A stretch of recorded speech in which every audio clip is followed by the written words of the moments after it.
오늘 우리가 읽은 성경도 우리 오래 믿은 분들에게는 익숙하고 또 너무나도 유명한 그런 부분이기도 합니다. 예수님께서 겟세마네 동산에서 기도하신 그와 같은 기도의 내용입니다. 예수님께서 두 번에 걸친 일생일대에 아주 중대한 결정을 내려야 하는 기회가 있으셨습니다. 첫째는 아시는 대로 광야에서 40일 동안 굶주리시면서 사역의 길을 결단을 하실 때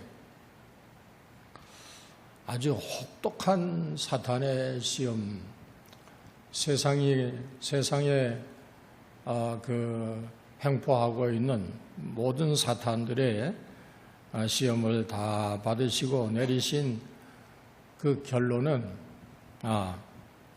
하나님의 말씀대로 살리라 라고 하는 것이었습니다.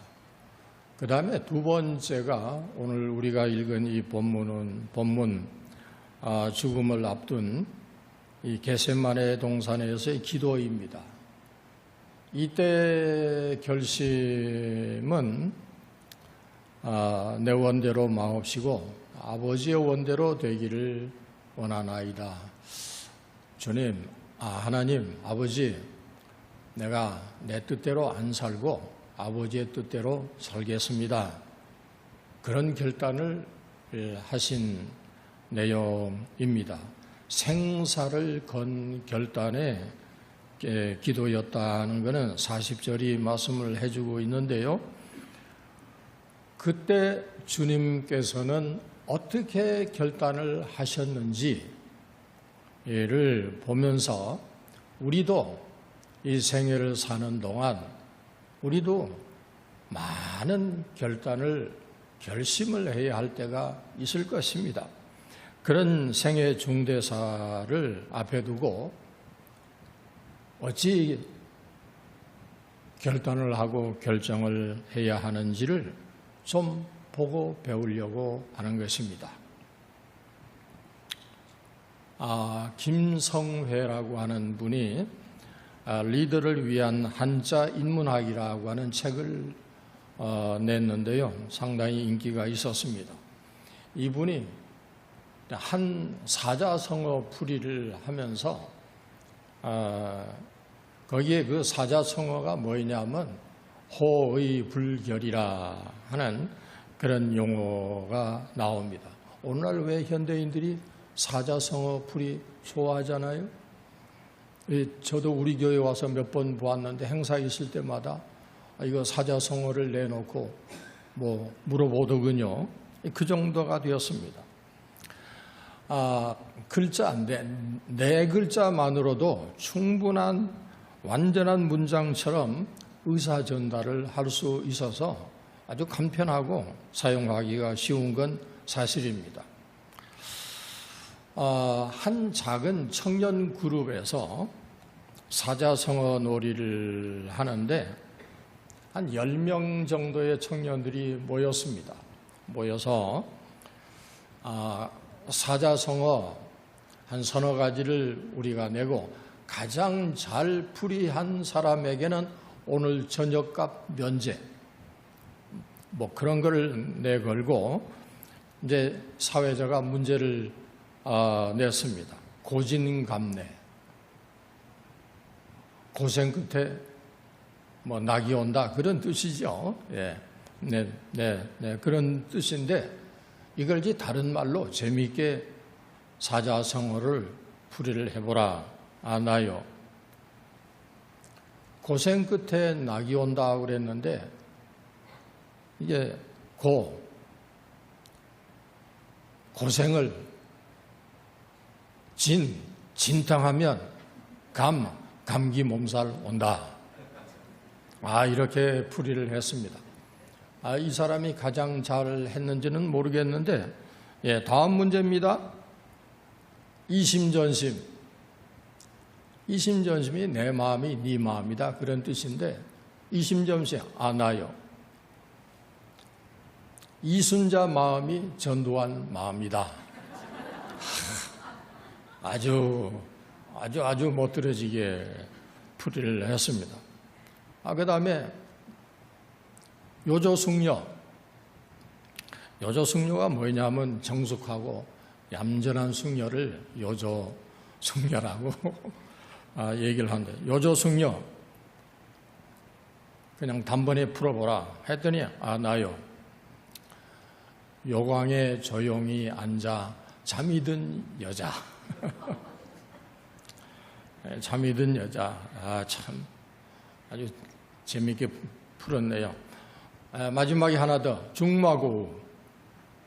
중마고우라고 하는 건 어릴 때부터 같이 자란 친구라고 하는 뜻인데, 중마고우. 죽치고 마주 앉아 고스톱친 친구. 뭐 이렇게 푸는 경우도 있었습니다만, 그런데 이 저자 김성회는 이 책에서 호의불결이라는 말을 이렇게 풀이를 했어요. 여우는 의심이 많아 도무지 결단을 내리지 못한다. 그런 얘기입니다. 의심이 많아 결단을 내리지를 못한다. 아무리 꾀가 많아도 의심하며 머뭇거리면 그러면 결행을 못한다. 그런 의미죠. 여러분, 이 의심, 우리 신앙인이 경계해야 할, 정말 경계해야 할 것 중에 하나예요.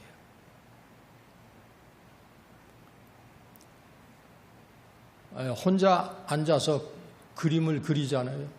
머릿속으로. 이럴 것이다, 저럴 것이다.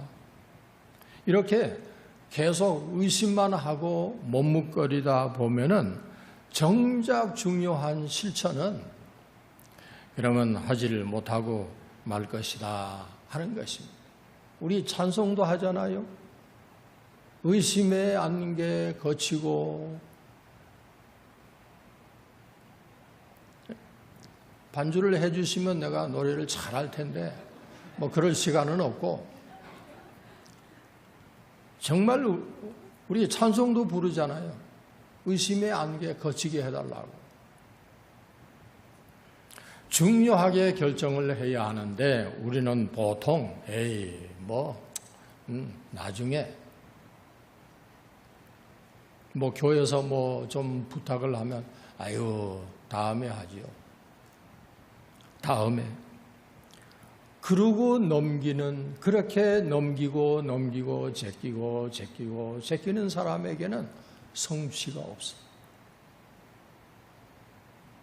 성취가 없습니다.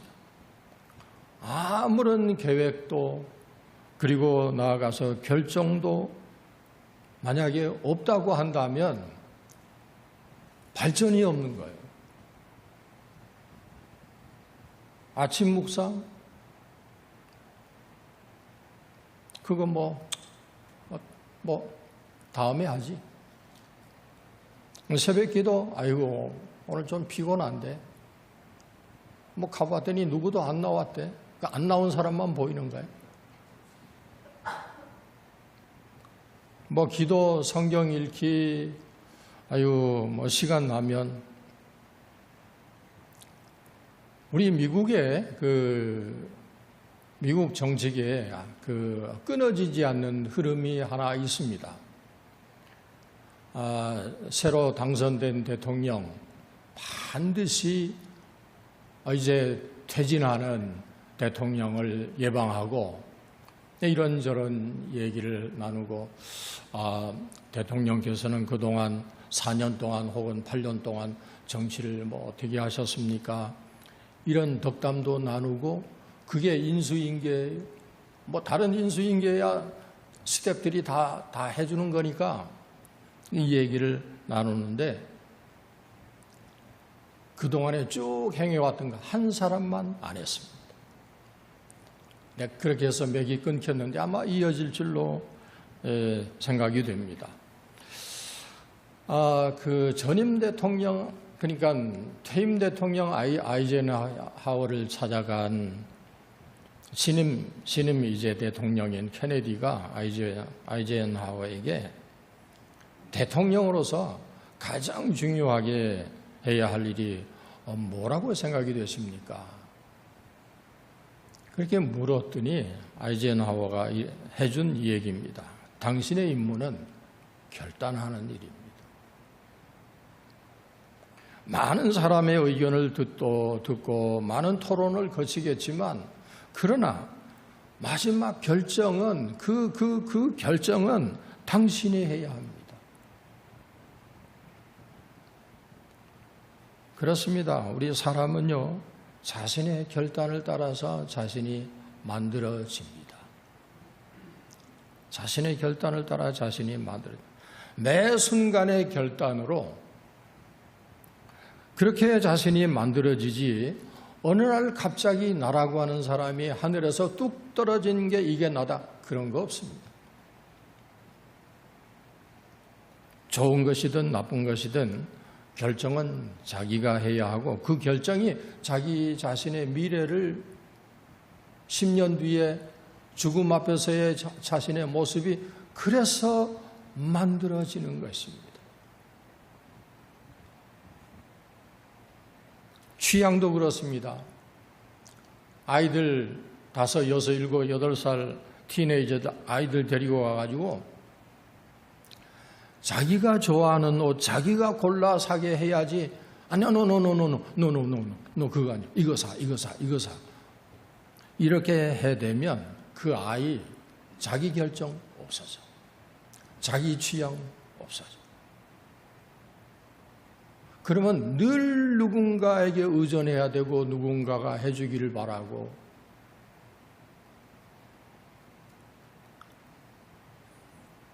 그러면 결정을 어떻게 하면 잘할 수 있을까요? 첫째는 결정하는데 적절한 때가 있습니다. 그 때를 놓치면 후회할 일이, 성경 말씀대로 슬피 울며 이를 갈게 되는 일이 그런 날을 맞게 될 것입니다. 생각해 보면 그동안 우리 얼마나 많은 적절한 때를 놓쳤을까요? 그래서 얼마나 많은 좋아질 기회를 또한 잃었을까요? 결정의 때를 놓치지 않아야 합니다. 제가 한 1년 전인가 즈음에 다큐를 하나 보았는데요. 요즘 그것이 제목이 바뀌었더군요. 골라튠이라고. 네. 거기 한 다큐를 보았는데, 한국의 작가 유시화 씨, 유명하죠. 한국에서는 유시화 씨와 그리고 배우 김혜자 씨가 함께 네팔을 가게 되었습니다. 네팔을 갔는데 네팔에서 유명한 카트만두라고 하는 데가 있는데, 그 외곽에 있는 유적지를 갔다가 길에서 장신구를 이렇게 쭉 길거리에 펼쳐놓고 파는 그런 노점상 한 여인을 보게 되었습니다. 김혜자 씨가 걸음을 멈추고 그 여인 옆으로 가서 앉았는데, 물건을 사주려고 가까이 간 게 아닙니다. 김혜자 씨가 보니까 이 여인이 고개를 숙이고 이렇게 훌쩍훌쩍 그냥 울고 있는 게 너무 참 안 돼 보였습니다. 그래서 김혜자 씨가 그 여인 옆에다가 앉아서 아무 말도 없이 그저 손을 이 울고 있는 여인의 한 손을 잡고 같이 우는 겁니다. 저는 그게 울음이 나오는지 좀 상상이 안 되는데, 하여간 이 김혜자 씨는 그냥 훌쩍훌쩍 같이 울어주는 겁니다. 먼지와 그리고 밀려오고 가는 인파 속에서 국적도 언어도 나아가서 신분도 다른 이 두 여인이 서로가 이유도 모른 채 그렇게 쪼그리 앉아서 두 여인이 우는 것입니다. 그래 이 울던 네팔 여인이 자기 앞에 뜬금없이 어떤 여인이 붙어가지고 이게 울고 있단 말이에요. 그 김혜자 씨를 보고는 말하기를, 아니 나야 그렇지만 당신은 왜 우냐? 그 웃음 섞인 울음으로 바뀌면서 그 분위기가 아주 이내 밝은 미소로 번졌습니다. 공감이 가진 치유의 힘인 것이죠. 이 김혜자 씨가 헤어지면서 그 팔찌 하나를 고른 후에 그 노점상 그 여인의 손에 $300를 쥐어 주었습니다. 여러분이 네팔에 사는 이 여인에게는 이거요, $300 거금입니다. 한 달치 전 식구들의 생활비를 버금가는 그런 액수였습니다. 그러니까 이 여인이 놀라서 자기 손에 쥐어준 돈하고 김혜자 씨를 번갈아 보면서 쳐다봅니다. 그때 이 여인은 사실은 이제 좌판을 다 정리를 하는 중이었는데 물건을 하나도 못 팔았어. 한 개도 못 팔고 집에 있는 올망졸망 7 아이들을 생각하니까 너무너무 무거운 거예요. 그래서 속상하고 울고 있었던 것입니다. 그런데 그 옆에 유시화 씨가 이렇게 얘기를 합니다. 아니 왜 그렇게 큰 돈을 주느냐고. 야, 300불이면 여기 이 동네에 얼마인지 알아? 그렇게 물으니까 김혜자 씨가 이렇게 얘기를 했습니다. 누구나 한 번쯤은 횡재를 하고 싶지 않겠어? 횡재를 하고 싶지 않겠어? 인생은 누구나 다 힘든 거야. 누구나 다 힘들잖아요. 그래도 저렇게 애쓰는데.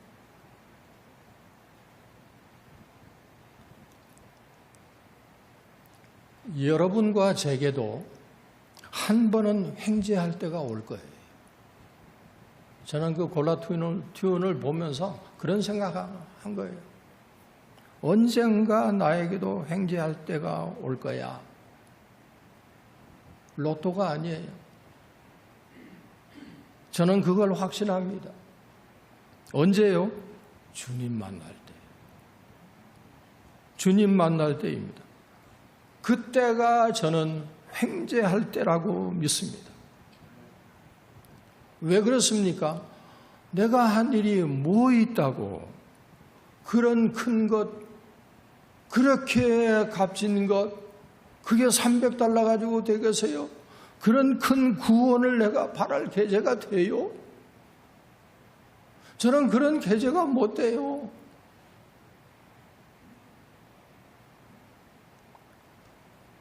이런 내가 주님 앞에 선다는 것 자체가 일찌감치 제껴지지 않고 그래도 주님 앞에 서게 된다라고 하는 것 자체가 이게 횡재 아니에요? 주께서 저를 보시고 그래도 저렇게 애썼는데 저 그동안 목회하면서 얼마나 많은 얘기를 들었는지 아십니까? 은혜 없다, 설교 못한다, 무슨 설교를 그 모양으로 하느냐, 왜 무슨 또 그렇게 하느냐, 결정을 그렇게 했느냐.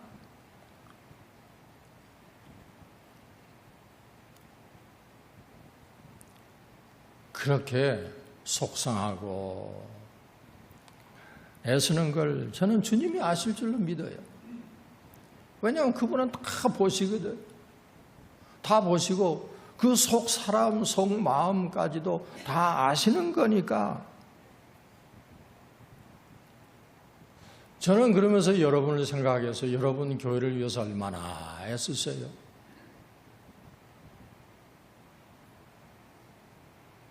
애쓰는 거 주님이 아시지 않겠어요? 여러분이 어떻게, 어떤 마음으로, 어떤 태도로 또 얼마만큼 애쓰시는지 저는 잘 몰라요. 그런데 주님은 너무 잘 아셔요.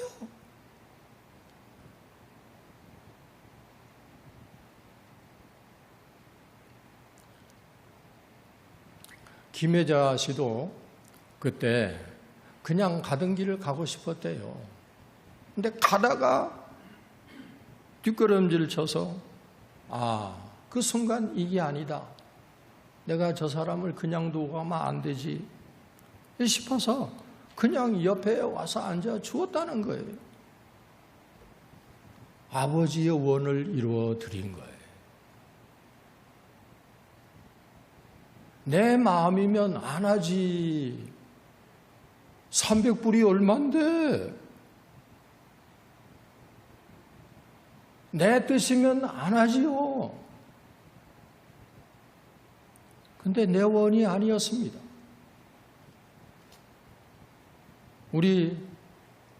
저와 여러분들은 뭐 하는 사람들이에요, 우리가? 우리가 뭐 하는 사람들이에요? 아버지의 원을 찾고 그리고 아버지의 원을 이루어 드리는 사람들 아니에요?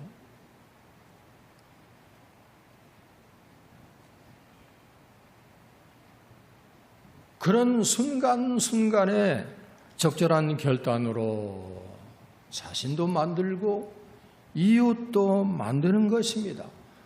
그리고 우리가 이렇게 삶으로 인해서 우리를 통해서 뭐가 만들어져요? 주님의 나라가. 하나님께서 주님의 하나님의 나라 만드시지 않아요? 우리에게 맡겨주셨잖아요. 우리가 만들어가는 거예요. 우리가 주님의 나라를 세워가는 것이지요. 여러분, 내 나라, 내 세상, 내 뜻 세우는 사람들이 아니에요, 우리는.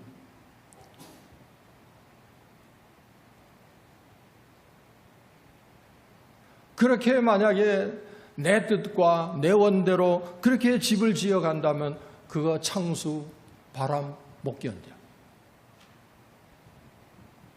이건 뭐 너무나도 분명한 거예요.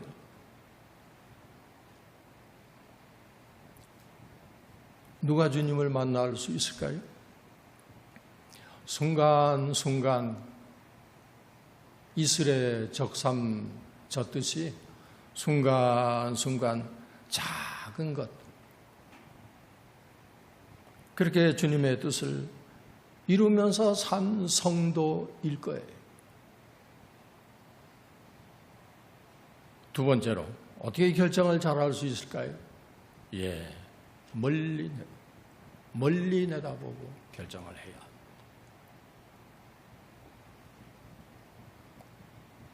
여러분 피자를 아시죠? 저도 한동안 이 맛 때문에 엄청 먹었는데요. 지금은 종류가 많아졌지만 피자헛이 원래 미국의 피자헛 하나였습니다. 피자헛은 말 그대로 그냥 정말 아주 오두막에서 시작이 되었습니다.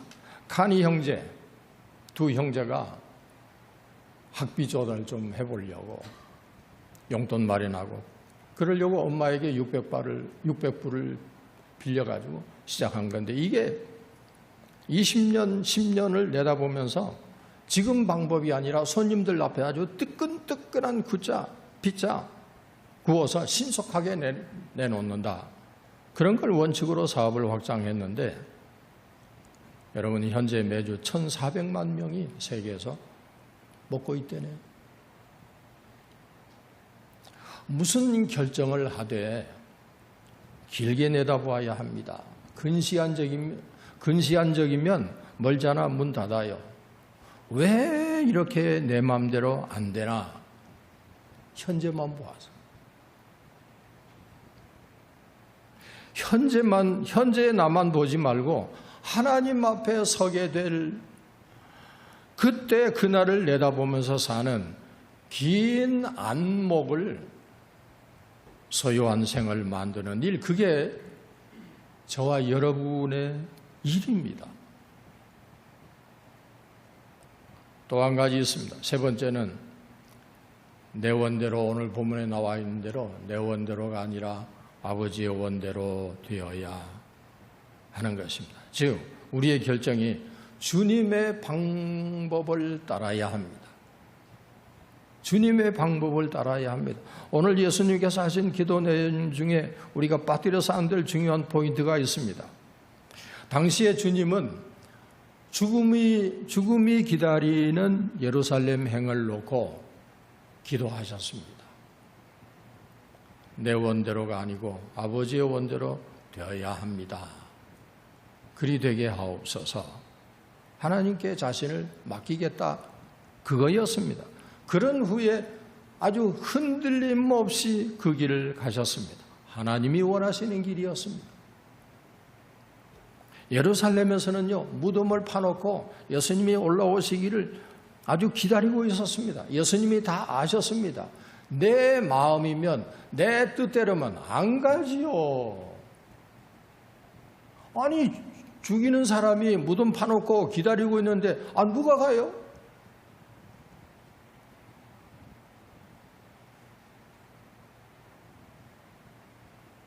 그러나 하나님의 뜻이 어디에 있는지, 그분의 뜻이 무엇인지를 진지하게 묻고 그분의 뜻을 쫓기로 결심을 한 뜻에 내 원대로가 아니고 아버지의 원대로라고 하시게 된 겁니다. 성도 여러분, 이것은 우리 모든 크리스찬들이 갖춰야 할 결정의 기본 틀입니다. 기본의 원칙입니다. 우리가 왜 근심하고 고민합니까? 한 가지 이유 때문입니다. 그것은 자기가 결심한 것을 자기 스스로 배반하려고 하기 때문에 이런 고민하고 고민하게 되는 것입니다. 이거 할까 말까. 그래서 안 하기로 결심했다가 또 하고, 또 한 번 결심을 해보고 또 하게 되고, 맹세까지 했다가 또 하게 되고, 그게 뭐 하는 거냐면 자기 자신에 대한 배반이에요. 누구를 배반하는 게? 자기 자신을 배반하는 것입니다. 그리고 나서는 늘 말합니다. 나는 왜 이 모양이야? 나는 왜 그래서 그러지 말았어야 하는데 하는 이런 실패자가 되고 나가서 낙심자가 되고 마는 것입니다. 그런 실망스러운 소리를 다른 사람에게서 듣는 게 아니라 자기 자신에게서 듣는 것입니다. 그래서 불행자가 되는 거예요.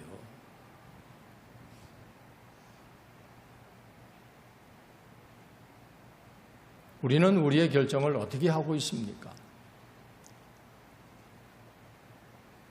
일본의 요리 작가 미우라 아야코 하면 여러분도 잘 아시죠? 너무나도 유명한 책을 지은 사람이기에 이분이 그런 얘기를 하지 않았습니까? 아주 정말 의미심장한 얘기입니다. 인생에서 두 번째로 좋은 일이 항상 제일 좋은 걸 가로막고 망친다. 꼭 악이 우리 앞을 가로막는 것만이 아닙니다. 두 번째 좋은 일이 차선이 최선을 가로막는다 하는 뜻입니다. 여러분, 최선의 길을 가는 사람은 모든 일을 다 할 수 없어요. 우리 그리스도인들은 모든 것을 다 하고 남는 거 그게 아닙니다. 무엇이 최선이 되어야 하는지 그게 결정이 되어야 합니다. 그래야 바른 길을 갈 수 있습니다. 아버지의 원대로 살아갈 수 있습니다. 아버지의 원을 이룰 수 있는 것입니다. 차선에 얽매이는 사람은 언제나 최선을 버리거든요. 될 일도 안 되게 되어 있습니다. 하나님의 영광과도 거리가 멀고요. 우리는 자신이 어떻게 죽을 것인가는 우리가 선택을 못합니다. 그건 우리 몫이 아니에요.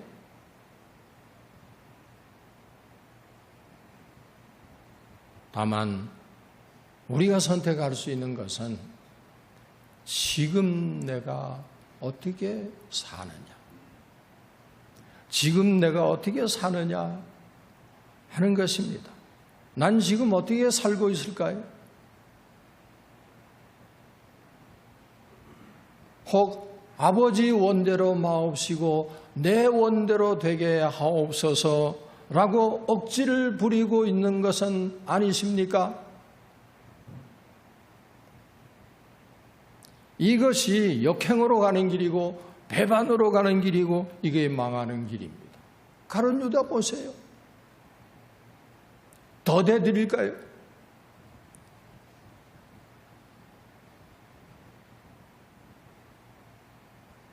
여러분, 그의 원은 이루어져도 실패해요.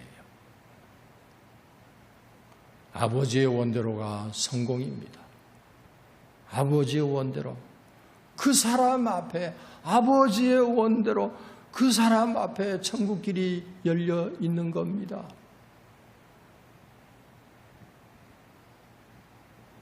내 원은 차선이고 아버지의 원이 최선입니다. 이것이 우리 그리스도인의 결단 방법이어야 하고, 그리고 이것이 날마다의 문제를 해결하는 우리 결정의 원칙이 되어야 합니다. 아버지의 원대로 되시기를 주 이름으로 축원합니다.